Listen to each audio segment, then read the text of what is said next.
Queridos irmãos, a paz do Senhor Jesus, eu sou o professor Gerson Willi e hoje nós chegamos à nossa sexta aula desse quarto trimestre de 2020 com o título da lição A Teologia de Elifaz. Só os pecadores sofrem? Essa é a pergunta que vai nortear a nossa lição de hoje, onde nós iremos falar da ideologia, da teologia de Elifaz, um dos amigos de Jó. Então, sem perda de tempo, quero convidar você a estar lendo o nosso textuário, se encontra em Jó capítulo 4, versículos 7 e 8, que diz assim: Lembra-te agora qual é o inocente que jamais pereceu e onde foram os sinceros destruídos? Segundo eu tenho visto, os que lavram iniquidade e semeiam mal, cegam isso mesmo. Essa é a teologia de Elifaz. A nossa verdade prática diz o seguinte: embora transcendente, Deus tem o prazer de se relacionar com o homem terreno. A nossa leitura bíblica em classe se encontra em três passagens: Jó capítulo 4, versículo 1 ao 8, e em Jó capítulo 15, versículo 1 ao 4, e Jó capítulo 22, versículo 1 ao 5. Para nós ganharmos tempo nos nossos vídeos, eu vou fazer a primeira leitura bíblica em classe. Os irmãos aí na sua casa, depois, se quiserem, acompanhem as duas últimas referências que foram deixadas na revista, que diz assim: Então respondeu Elifaz o tematita e disse: Se intentarmos falar-te, enfardar-te-ias, mas quem poderá conter as palavras? Eis que ensinaste a muito e esforçaste as mãos fracas. As tuas palavras levaram os que tropeçavam e os joelhos desfalecentes fortificaste. Mas agora te vem e te enfadas, e tocando-te a ti, te perturbas, e porventura não era o teu temor de Deus, a tua confiança e a tua esperança, a sinceridade dos teus caminhos?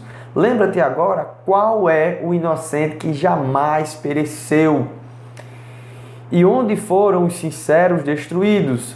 Segundo eu tenho visto, os que lavram iniquidade e semeiam mal, cegam isso mesmo. Então aqui a gente vai ver a teologia de Elifaz, que tem aí na sua perspectiva que ninguém que teme a Deus, que faz a vontade de Deus, pode passar por provações ou por problemas. Então vamos estudar sobre isso. Aqui deixando as duas leituras bíblicas em classe para você depois aí conferir.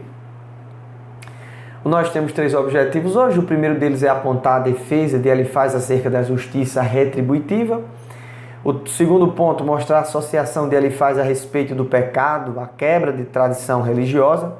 E o terceiro é identificar o abismo que Elifaz diz existir entre o Criador e a criatura.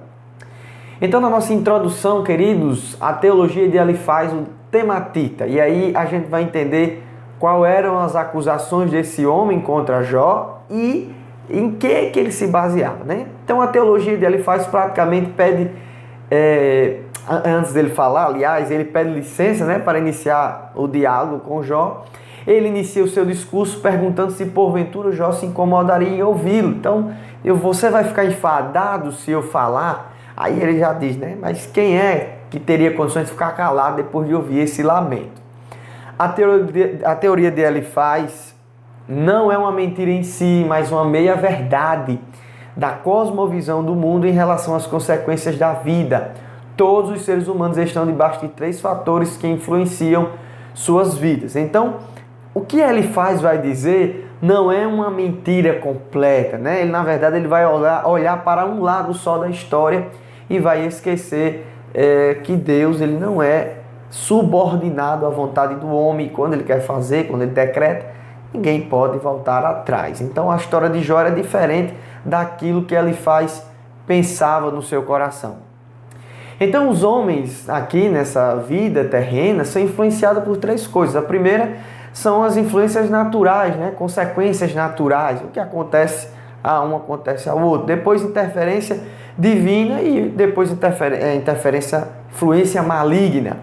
A gente vê aqui em Eclesiastes capítulo 9, versículo 2 o seguinte: tudo sucede igualmente a todos. O mesmo sucede ao justo e ao ímpio, ao bom e ao puro como ao impuro, e assim o que sacrifica como ao que não sacrifica. Assim ao bom como ao pecador, ao que jura como ao que teme o juramento. Lembrando que essa é uma perspectiva totalmente sobre as coisas que acontecem aqui na terra. Tem pessoas que usam isso aqui para falar sobre o fim de todas as coisas, dizendo que Deus vai perdoar todo mundo e aí o que sucede ao ímpio vai suceder à pessoa boa. Não é isso que Eclesiastes fala, né?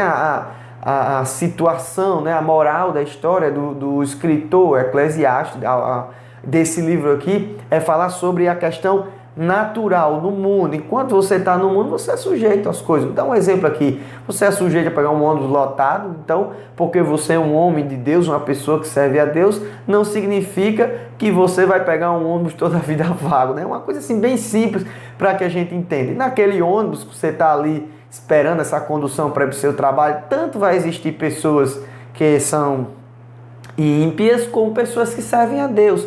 Tanto que sacrifica, como está escrito aqui, como que não sacrifica, né? Então, vamos lá. Também temos aqui a interferência divina. Deus, ele intervém tanto na vida dos bons como na vida dos maus. E aí a interferência dele é que vai fazer a diferença, né? Então, Isaías 43:13 diz: ainda antes que houvesse dia, eu sou, e ninguém há que possa fazer escapar das minhas mãos. Agindo, operando, né? Quem o impedirá? Então existem coisas que Deus ele faz a sua interferência, né? A gente não pode pegar Deus e colocar numa cosmovisão totalmente humana e querer que Deus haja segundo a gente pensa na nossa perspectiva. É bom estudar teologia, é bom a gente se aprofundar, mas a gente tem que saber que Deus ele é soberano sobre todas as coisas e o homem nunca vai esgotar tanto a relação às coisas de Deus quanto nas suas ações. Deus age como ele quer, ele confunde as pessoas e ele faz isso porque ele é Deus. A gente fica confundido porque não entende os planos do Senhor, né? E também nós estamos sujeitos às influências malignas. De que forma? Em 1 Crônicas, capítulo 21, versículo 1, diz assim: então Satanás se levantou contra Israel e incitou a Davi a numerar Israel. Então Davi, um homem de Deus, foi influenciado ali para fazer a contagem, apesar que alguns estudiosos, né, sobre essa passagem vai dizer, mas Deus usou Satanás, enfim, para permitir que Davi fosse provado nesse aspecto. Mas nós estamos também sobre a influência maligna de certo ponto, né? Sobre a influência do pecado, sobre a influência maligna. Mas por quê? Porque o diabo, o mundo e a carne estão lutando contra nós, né? E ele faz com que o mundo todo receba essa influência, né? Então, nós devemos entender isso. Nem tudo são consequências naturais, nem tudo é consequência divina e nem tudo é o diabo que está operando. Então, a gente vai pensar nessas três perspectivas ao longo da nossa aula, porque ele estava pensando o tempo todo só numa perspectiva e ainda existiam outras perspectivas, tá bom? Então, vamos lá, queridos irmãos, a nossa aula de hoje vai entrar entre os 3 ciclos que acontecem nesse livro de Jó sobre os seus amigos, 3 ciclos de diálogo. Então, os ciclos de diálogos vai a partir dessas lições ser expressado aqui, ser demonstrado como aconteceu esse debate, né, entre Jó e os seus amigos, Jó falando para si próprio, enfim. Então, o primeiro a gente vai ver aqui, que é Elifaz e Jó, que a gente já começa a estudar hoje. Depois a gente vai ver Bildad e Jó, depois Zofar e Jó. E aí a gente entra depois no segundo ciclo, começando depois com Elifaz e Jó, depois Bildad e Jó e depois Zofar e Jó. E aí por último Elifaz e Jó e depois Bildad. Então vai ficar nesse tipo de discussão, né? Entre ele, Jó diz uma coisa, depois Elifaz, depois Bildad toma uma palavra. Então a gente vai falar hoje do primeiro ciclo de diálogo. Elifaz fala, Jó responde, depois Elifaz traz aí a sua tréplica. Lembrando sempre que este é um livro poético. Então, a primeira pergunta, né, ou coisa que a gente poderia aqui fazer uma reflexão. Os pecadores no contexto da justiça retributiva. A lei da semeadura e da colheita. E o outro ponto é o homem colhe o que plantou. A gente vai entender agora a perspectiva daquilo que ele faz, deixa até Jó. Porventura Deus puniria alguém ou você passaria por esse tipo de problema sem ter feito alguma coisa errada? Então a gente vai ver sobre isso, né? Elifaz, queridos, ele começa o seu discurso se baseando nessa premissa aqui da lei da semeadura. Então, Elifaz está convencido que existe um caminho natural para os homens que depende das suas próprias escolhas. Ou seja, seria impossível para Jó estar passando por toda essa provação sem que o patriarca tivesse mudado sua conduta em relação a Deus. Então é a primeira acusação que Elifaz traz. Primeiro é dizer que ele não teme a Deus, que ele é impaciente, né? E que ele, com certeza, de algum modo, ele mudou sua conduta, que era exemplar para alguma forma, e Deus se irou contra ele. Esse amigo de Jó acreditava que não poderia haver intervenção em sua teoria teológica a respeito da causa e efeito sobre as atitudes dos homens. Então aí a pergunta, né, que eu falei aqui no início, ia haver uma pergunta: existe uma lei da colheita, né, da semeadura e da colheita? Existe, mas não dessa forma enrijecida como Elifaz vai fazer. Alguns salmos aqui vão falar sobre isso também. No Novo Testamento vai falar que nós não devemos se enganar, tudo que o homem planta ele vai colher. Porém, isso não é tudo, existem ainda coisas que a gente deve discutir, tá bom? Então, significa que a pessoa que está passando por uma provação, ela está passando por aquilo ali porque cometeu um pecado. Além de alguns passarem provações porque cometeu pecado, outros passam provações porque precisam ser moldados por Deus, porque Deus permite, porque Deus quer falar com aquela pessoa através da aprovação. Então, Elifaz só olhava um lado.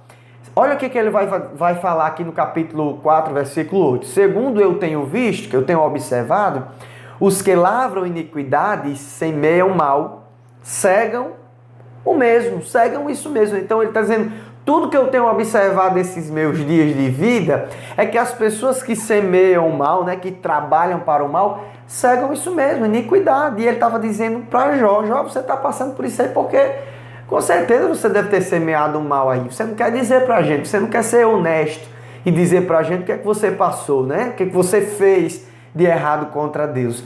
Então, ele vai deixar essa acusação aí.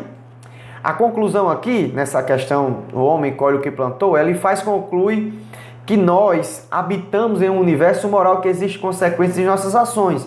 E isso é verdade. De um ponto de vista, se você olhar apenas de um ponto de vista, está certo, mas tem outros fatores, como a gente vem falando aqui. Neste sentido, ele pressiona Jó para que confesse seus pecados na intenção de saber a causa de tamanho sofrimento na vida do homem de Uz.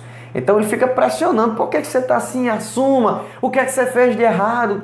E ele não sabia do diálogo, não sabia das coisas que estavam acontecendo no reino celestial. Então, hoje em dia, que alguns usam destes mesmos artifícios para julgar a vida alheia. Essa pessoa aí, né? Com certeza, olha só, fulano está doente, fulano perdeu o emprego, fulano perdeu a empresa dele, com certeza não agradou a Deus. Então, quando aquela pessoa está passando por dificuldade, presume-se que a causa é pecado, algo errado que a gente vai desfazendo tanto nessa daqui quanto nos outros discursos, diálogos dos outros amigos de Jó. Então, continua aqui sobre os pecadores no contexto da justiça retributiva. A gente entra aqui no ponto 3, a respeito da queixa de Jó, né? O patriarca ele não vai aceitar essa tese de Elifaz e, por isso, sente-se alienado de Deus, de si mesmo e de seus amigos. Isso leva Jó a se queixar por dois motivos. Então, Jó não vai aceitar aquilo ali. Ele tem ciência do que ele fez, ele sabe que estava andando segundo o conselho de Deus e acabou sofrendo essa aprovação. Ele vai se sentir ali alienado dos seus amigos, de Deus, e aí a angústia dele é muito grande. E ele agora vai se queixar, né, por dois motivos. Primeira queixa que ele vai fazer é pela situação atual. A queixa de Jó tem um fundamento contra as palavras de Elifaz. Sua fala soa como uma defesa de sua própria integridade, que não merecia passar por tamanha prova, visto que ele não tinha plantado isso. Ele estava dizendo, olha, eu não plantei isso. Você vai ler aqui, a gente não vai colocar aqui em relação ao lamento, o texto propriamente dito todo, né? Mas a gente vai ver que já vai dizer, eu não fiz isso, né? Eu tenho minha consciência limpa diante de Deus. E aí fica nesse mundo hoje, irmãos, várias teologias que a gente vê hoje, né? fica dizendo assim, se você está passando por um problema é porque você fez alguma coisa errada. Não, o que sucede ao homem bom, às vezes sucede ao homem ruim. Às vezes o homem ruim recebe bens, né? E é abençoado, você vê ele sendo abençoado, né? E às vezes o homem bom passa por provação, tem problemas, e você diz, mas aquele homem não era uma bênção, não era um homem de Deus. Não significa que nós estamos isentos de passar por provações. Então, ele queixa também pela possibilidade de um diálogo direto com Deus. Ele queria falar com Deus. Você já passou por isso? Você está passando por um problema e você acha que aquilo foi por conta de vamos dizer assim, algo que você fez de errado. E você queria conversar com Deus e dizer, Senhor, o que é que eu fiz de errado? Se eu fiz alguma coisa errada, diga aí os seus argumentos, eu não estou percebendo, né? Então, o que é que Jó diz aqui no capítulo 7, versículo 20? Se pequei, que te farei, ó guarda dos homens, porque fizestes de mim um alvo para ti, para que a mim mesmo me seja pesado. Ele quer aí um diálogo direto com Deus. O que é que eu falei? Se eu pequei, o que é que eu faço? O que é que eu tenho que fazer, né? Guarda dos homens, vigia dos homens. Então, vamos continuar na nossa aula. O nosso segundo ponto aqui vai falar sobre os pecados no contexto da tradição religiosa. Então, vamos falar agora de que maneira é tratado os pecados, né? Nessas tradições religiosas que nós vemos hoje em dia. E aí o primeiro tópico aqui, né, o primeiro subtópico desse tópico 2, a ortodoxia engessada. No segundo ciclo de diálogos, que ocorre a partir do capítulo 15, Elifaz mostra-se estar mais impaciente com Jó e o acusa de ter corrompido o temor de Deus e de tentar driblar a ortodoxia pela astúcia. Vamos ver o que ele diz aqui em Jó 15, capítulo 4 e 5. Olha, mas você sufoca a piedade e diminui a devoção a Deus. O seu pecado motiva sua boca. Você adota a linguagem dos astutos. Quando Jó estava dizendo, eu não fiz isso que você está dizendo. Eu não tenho pecado para confessar. Jó não estava dizendo que ele era um homem perfeito, né? Mas para ele ter passado por algo, passando por algo grave, a acusação era que Jó com certeza tinha feito algo grave. E Jó começa a explicar, Jó começa a dizer, e aí Elifaz vai dizer, você está sufocando a piedade de Deus e você está diminuindo, né, a devoção. E aí a sua linguagem, querer se defender, é uma linguagem astuta. Você aprendeu isso com astúcia. Você está achando que pode me enganar, Jó? Você com certeza está escondendo alguma coisa. Então, nesta linha de raciocínio, muitos querem incutir na mente das pessoas, uma justiça sem fundamento divino, como se fosse boca de Deus. Vivem uma ortodoxia cega e sem misericórdia ao próximo. Então, muitas pessoas estão aí, né, nessa ortodoxia, né, nesse contexto exagerado dessa teologia retributiva e começa a falar para as pessoas, né? Às vezes é até durão, você está fazendo isso aí, com certeza, irmãos, aceite que você está fazendo isso aí por conta de um pecado que você fez aí no passado, né? E agora está vindo à tona. Às vezes pagamos o preço de coisas que fizemos no passado, sim, mas nem tudo. E aí o tema central, você que vai dar aula, você que vai assistir a aula, deve entender, né, que o homem passa por provações, mas o dedo de Deus, o controle de Deus, a vontade de Deus é superior às nossas teologias, né, às nossas perspectivas de vida. Então no subtópico 2 aqui vai falar que Elifaz acredita que Jó, pelas suas palavras, é uma ameaça à tradição religiosa, né? Então o que é que ele diz aqui no versículo 7? Será que você foi o primeiro a nascer? Acaso foi gerado antes das colinas? Você tem quantos anos, Jó? Porque essa questão da lei da semeadura é há muito tempo que eu estou falando aqui, não é de hoje não. O que eu estou dizendo aqui, ó, os antigos já sabem há muito tempo. Então você é mais velho do que as colinas? Você é mais velho do que os sábios? Você não é mais velho. Então você escuta o que eu estou falando. É mais ou menos isso que Elifaz está querendo deixar para Jó. Escuta o que eu estou dizendo, que eu trago para você uma palavra de sabedoria, entre aspas, né? Então Elifaz refuta ironicamente Jó, pois o mesmo já havia dito que a idade trazia sabedoria, aqui no capítulo 12. O amigo de Jó assim quer dizer que seu dogma é uma tradição muito mais antiga que o patriarca e que Jó representa uma ameaça para ela, pois não concordou com o seu discurso. Você não concorda com o meu discurso. Isso aqui é um absurdo, você não está concordando com o meu discurso, então você está querendo acabar com essa tradição. Sabe aquele legalista, aquela pessoa que não escuta, né? Ela quer condenar logo a pessoa sem olhar os fatos. É isso mais ou menos que Elifaz traz para o contexto atual. Cristãos que olham sem misericórdia para as outras pessoas, achando que aquela pessoa está daquele jeito ali por uma opção de escolha, né? Por uma opção de escolha, foi muito redundante, né? Por uma opção, né, da vida, né? Porque essa pessoa quis passar por aquilo ali e às vezes nem é. Coube ali, infelizmente, aquela pessoa passar por aquela situação. Então, quais são as aplicações de hoje, né? Eu trouxe aqui umas aplicações. Primeiro, vamos ver o que é que Jó, aqui em Jó, capítulo 15, versículo 9. Que é que você sabe que nós não sabemos? Ele faz dizendo a Jó. Que compreensão tem você que nós não temos? Temos do nosso lado homens de cabelos brancos muito mais velhos do que seu pai, Jó. A gente tem pessoas aqui muito mais velhas do que você que concordam comigo que você não é mais sábio do que nós, né? Você não é mais sábio do que eu e os outros amigos que vieram lhe visitar. Então, a aplicação para hoje. O que é que você pode, professor, aplicar esse subtópico 2 nesse tema, né? Em relação às tradições religiosas que muitos dão a ênfase, né? O afã, né? O suprassumo da religião para alguns, né? Existem denominações que usam como respaldo a tradição antiga como seu fundamento principal. A Igreja Católica, por exemplo, diz que sua tradição tem o mesmo peso das Sagradas Escrituras. Para os católicos, viver apenas pela Bíblia é um erro. E aí ainda digo mais, né? Para a Igreja Católica, a Bíblia ela só tem autoridade por causa da Igreja. Nós que somos, né, uma teologia, digamos assim, reformada contra essas questões da Igreja Católica, nós acreditamos diferente, que a palavra é quem respalda a Igreja e não a Igreja quem respalda a palavra. E eu trouxe essa charge aqui para vocês, que é muito conhecida, você pode colocar aí no Google, né? Ela é bem ostensiva para todo mundo ver. E aí é uma charge irônica aqui da Igreja Católica, que diz assim, qual banquinho é mais estável, né? E aí você vai ver uma pessoa se apoiando apenas na Bíblia, ela está caindo.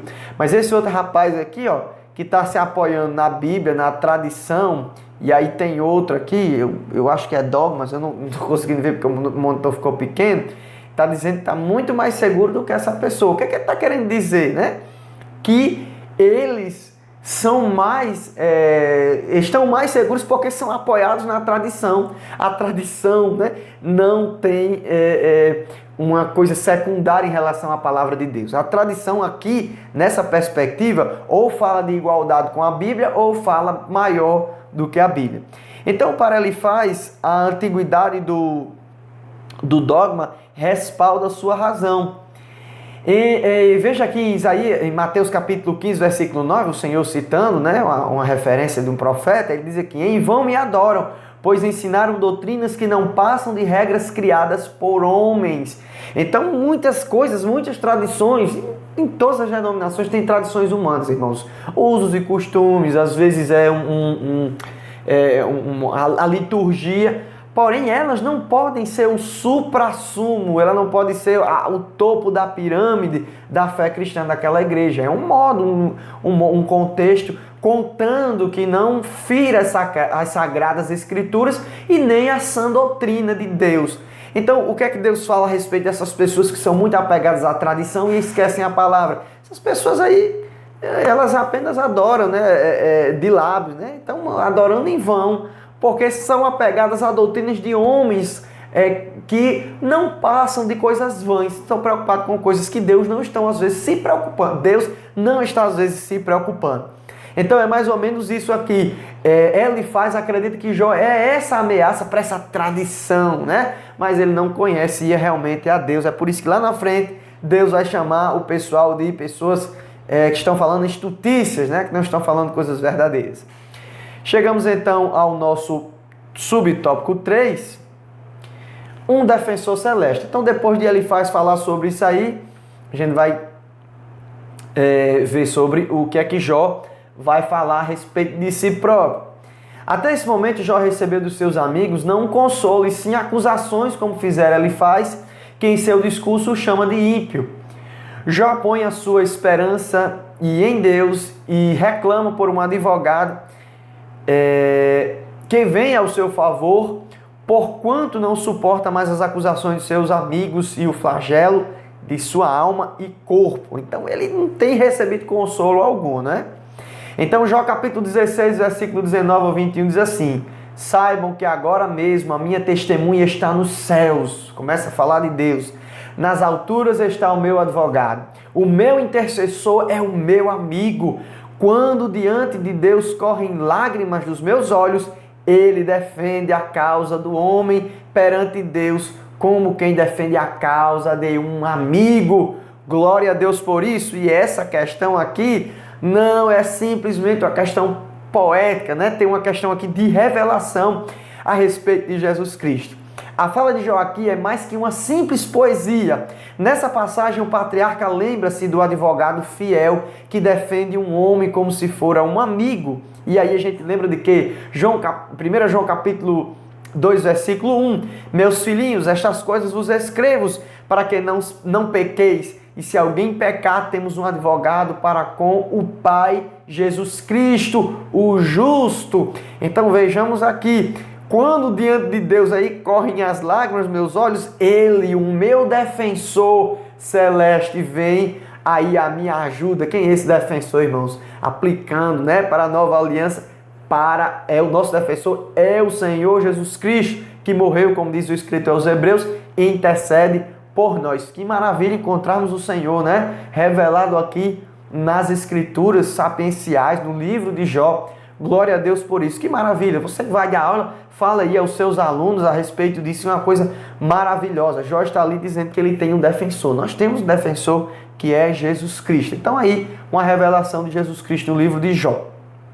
E é claro, irmãos, que tem várias outras, né? Então chegamos ao nosso último subtópico aqui. Os pecadores diante de um Deus infinito. E aí a pergunta aqui que a gente vai fazer. Será que Deus se importa com os homens, né? Deus não se importa com quimeras humanas. Essa é a mentalidade de Elifaz. Em seu terceiro discurso, Elifaz fala da transcendência de Deus e da sua finitude, contrastando com a finitude e insignificância do ser humano. Então ele começa a dizer que Deus ele é grandioso, excelso, maravilhoso e não tem condições de ficar, né, se preocupando com as coisas dos homens. Principalmente um pecador como Jó. Em outras palavras, ele queria dizer que Deus tinha ocupações maiores e melhores do que estar preocupado com a situação de um homem que, ao invés de arrepender-se, se auto-justifica. Para Elifaz, Deus era distante e não se importava com quimeras humanas, né? Com os monstros humanos, com os problemas humanos.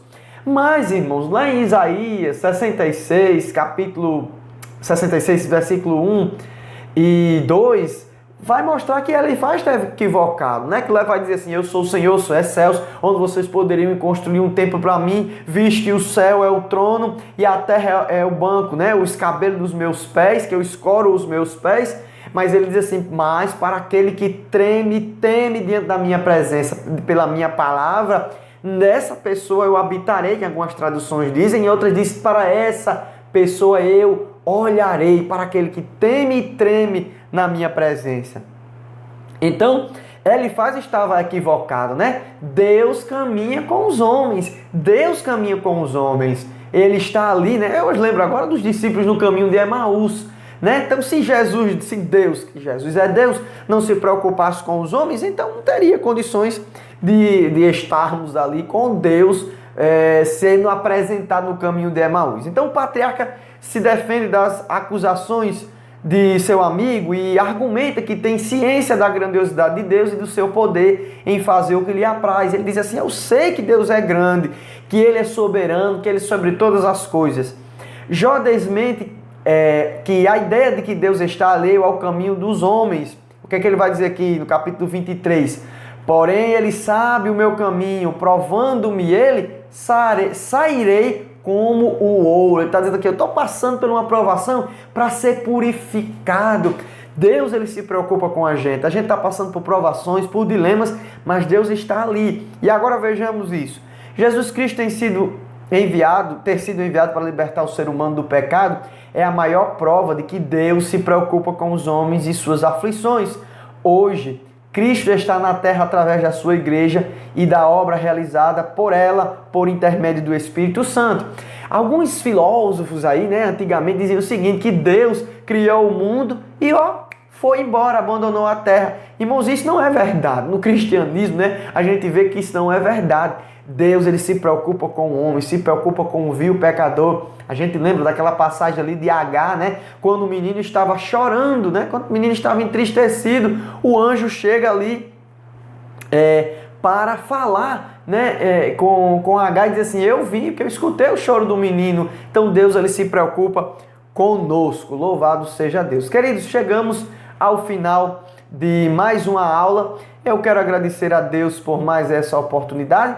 Eu espero que você tenha gostado dessa aula. Se você gostou, então se inscreva no nosso canal, deixa aí o seu gostei. Lembrando que esses slides estão aqui para baixar na nossa descrição. Se você está baixando os slides, curta aí o nosso vídeo e nos abençoe com o seu comentário, com a sua sugestão. Deus abençoe vocês em Cristo Jesus e até a próxima aula, se Deus quiser. Amém.